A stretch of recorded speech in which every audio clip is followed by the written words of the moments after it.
La candidata de la Alianza, Evelyn Matei, conformó su consejo programático que da como labor delinear los principales ejes de su programa de gobierno en tiempos en que la economía chilena comienza a desacelerarse y la sociedad está cada vez más empoderada para exigir soluciones a sus demandas.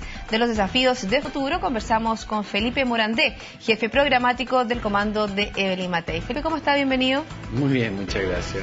Lo primero, comencemos a delinear, ¿no es cierto?, este comando nuevo que inauguró también esta semana su sede, con una gráfica bien elocuente de un perro corriendo, ¿no es cierto?, para ganar, ¿no es cierto?, hay que creer, querer y correr.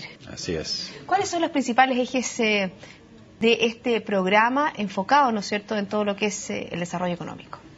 Bueno, primero una precisión, el programa está en proceso de creación. Para eso es que ayer se presentaron 17 comisiones que van a trabajar distintos temas y un consejo multidisciplinario que va a, de alguna manera, mirar esas propuestas que salgan de las comisiones y producir el programa, en todos sus aspectos, no solamente económico. De modo que el programa tiene un cronograma que termina las últimas semanas de agosto para las comisiones y a mediados de septiembre para el programa mismo. Ahora, dicho eso, es verdad que hay algunos lineamientos centrales que nosotros perseguimos desde ya, por indicaciones de la propia candidata, que tienen que ver con cómo, de alguna manera, proveer de mayor calidad de vida a las personas, particularmente las más vulnerables, sobre la base de concentrarse en 4 ejes: salud, educación, particularmente preescolar y capacitación de trabajadores, regionalización y, es muy importante, seguridad ciudadana. Esos son los ejes más o menos que conforman lo principal. Y en esa definición de los ejes, a su juicio, ¿cuáles serían las 3 principales diferencias que tiene, por ejemplo, con el comando de Michelle Bachelet? Bueno, hay claramente ejes diferentes. Ellos están preocupados de asamblea constituyente, de reforma constitucional, ellos quieren hacer una maxi reforma tributaria. Los tiros van por otro lado. Nosotros queremos realmente enfocarnos en los problemas que aquejan a la persona, en justamente tomar ese clamor que mencionabas en la introducción de la gente, de esa gente empoderada, y dar soluciones concretas a los problemas que enfrentan todos los días. Y para hacer eso, para tener mayor cantidad de recursos, ¿será necesaria una reforma tributaria? Bueno, nosotros partimos al revés. Nosotros creemos que la alianza, la concertación más el PC ponen la carreta delante de los bueyes. Es decir, primero dicen vamos a recaudar 3 puntos de PIB con una reforma tributaria y después vemos en qué lo gastamos. Nosotros creemos más importante lo contrario. Primero veamos en qué queremos gastar, cómo lo queremos gastar de la forma más eficiente posible. Después vemos los recursos que hay disponibles y proyectables hacia 4 años plazo y de alguna manera, si es que no llegara a alcanzar esa cantidad de recursos que proviene del crecimiento y del precio del cobre, entonces podríamos pensar en una reforma tributaria, pero no es de ninguna manera una cuestión prioritaria ni tampoco un objetivo. Y en esa misma línea, ¿qué le parecen las opiniones, ¿no es cierto?, sobre la polémica que se generó sobre el déficit estructural? Vimos como la candidata Michelle Bachelet criticó duramente al gobierno de hacerse cargo, ¿no es cierto?, de entregar con un déficit de un 1,2%, y digamos también en la semana a Evelyn Matei, como decía, bueno, ella recibió el gobierno con un déficit de 3% y el gobierno de la Alianza se lo está entregando con un 1% negativo. Así es, yo creo que en esto se equivoca la candidata Bachelet porque lo que recibió el presidente Piñera, tal como señalas tú, era una situación deficitaria en forma importante, más de 3% del PIB en materia de déficit estructural, un déficit mayor todavía en materia contable, y lo que ha hecho este gobierno es, a punta de crecimiento del gasto inferiores al crecimiento de la economía, conseguir de alguna manera reducir ese déficit de un 3,1 a algo ligeramente por sobre 1% del PIB a fines de este año, que es lo proyectado. Hay ciertos elementos con respecto al déficit estructural, ¿no es cierto?, y la posibilidad de un superávit estructural, un poco como lo recomienda el Fondo Monetario Internacional. ¿Cuán lejos estamos de eso? Bueno, yo creo que por prudencia, tanto el Fondo como la OECD recomiendan avanzar hacia un equilibrio estructural. Nosotros creemos que es algo que hay que tomar en cuenta porque reafirma la prudencia con que se han manejado las cuentas públicas en Chile en los últimos 30 o 40 años. Pero dicho eso, creo que también es relevante considerar que hay necesidades que abordar desde el punto de vista social y económico, particularmente esfuerzos por aumentar la productividad, por ejemplo, que podrían requerir recursos. Entonces yo no vería necesariamente con malos ojos que se prolongara un déficit estructural de 1% del PIB en los próximos 4 años. Es una cuestión que no se ha resuelto a nivel de la candidatura de Eli Matei, pero está dentro de las posibilidades. Te tocó el tema de la productividad, algo fundamental, ¿no es cierto? Y que en Chile estamos un poquitito al debe con respecto a ese tema. ¿Qué elemento profundo, qué reforma profunda se puede hacer en esta área para realmente poder solucionar este problema? Mira, yo creo en primer lugar que más que reformas profundas, muchas veces lo que reditúa desde el punto de vista de la productividad es el conjunto de reformas que pueden ser pequeñas, pero que avanzan en una misma dirección. Yo creo que la agenda pro competitividad que se trató de desarrollar durante el gobierno del presidente Piñera es justamente ese tipo de esfuerzo. Y creo que es posible hacer una agenda pro competitividad 2.0 hacia adelante para terminar aquellas cosas que están pendientes y agregar tal vez otras nuevas.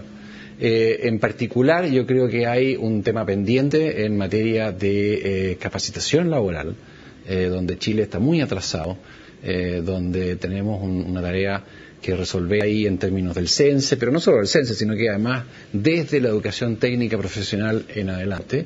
Y otra cosa muy relevante, un esfuerzo por capacitar también no solo a los jóvenes en ese tipo de nivel de educación, sino que también a los adultos. En Chile hay más de 5 millones de personas que no han terminado cuarto medio. Entonces no podemos exigirle una productividad muy grande a esas personas. En cambio, si nos volcamos en capacitarlos, en darle capacidad, en darle habilidades, podemos conseguir muchísimo de la fuerza de trabajo que hoy existe en materia de productividad.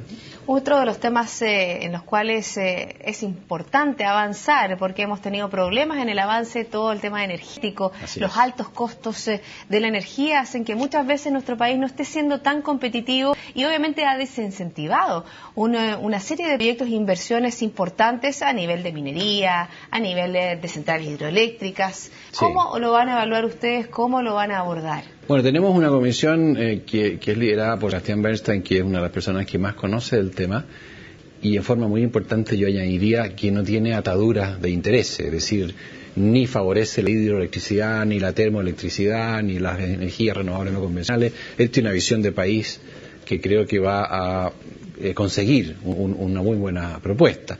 En segundo lugar, yo creo que en el tema energético tenemos una deuda como país. Más allá del gobierno, más allá de la oposición, hay una especie de nudo gordiano en esto, en el sentido de que requerimos de un gran acuerdo nacional para ver qué hacemos, porque si no, en un par de años, como ha sido dicho, vamos a estar con problemas bastante más serios si no actuamos ahora. Incluso le atañe al próximo gobierno, porque se dice que en el 2016 ya podríamos tener un problema clave en todo lo que es la distribución y generación. No solo eso, el próximo año ya vienen renovaciones de contratos de distribuidoras que si no se resuelven bien van a implicar aumentos importantes en la cuenta de luz de las personas. Y eso no me parece a mí nada prudente, considerando que tenemos muchos recursos básicos de energía básica que se pueden convertir en electricidad. Entonces, claramente acá tenemos que hacer un buen esfuerzo bien transversal, buscar un acuerdo país y darle para adelante, porque si no vamos a tener un problema serio. Y como tú dices, afecta directamente la productividad.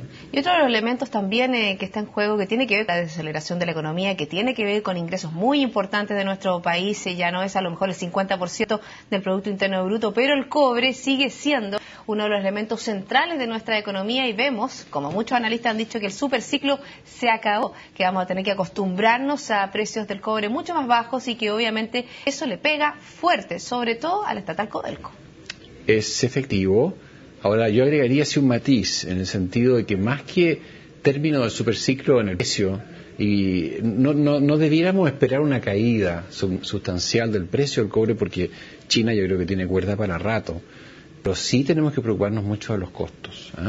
Es muy distinto tener un precio de $3.50 con costos en $2, $2.50 como es en la actualidad, a tener un precio de $3.50 con costos de 1.25, como era por ejemplo durante el gobierno de Bachelet.